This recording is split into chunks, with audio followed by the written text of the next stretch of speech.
চলমান বিপিএলকে সামনে রেখে মাশরাফি বিন মুর্তজাকে দলে ভিড়িয়েছিলেন সিলেট স্ট্রাইকার্স। কিন্তু আওয়ামী লীগের সাবেক সংসদ সদস্য হওয়ায় তোপের মুখে পড়েন এই ক্রিকেটার, যে কারণে বিপিএলে অংশ নিতে পারেননি তিনি। এর মাঝে সামাজিক যোগাযোগ মাধ্যমে প্রচারিত হচ্ছে মারা গেছেন মাশরাফি।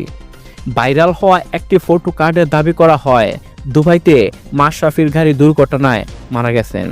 তবে খবরটিকে গুজব বলে উড়িয়ে দিয়েছে রিউমার স্ক্যানার টিম। তাদের অনুসন্ধান থেকে জানা যায় মাশরাফি মারা যাওয়ার দাবিটি সঠিক নয়, বরং কোনো নির্ভরযোগ্য তথ্য প্রমাণ ছাড়াই ভুয়া দাবিটি প্রচার করা হয়েছে।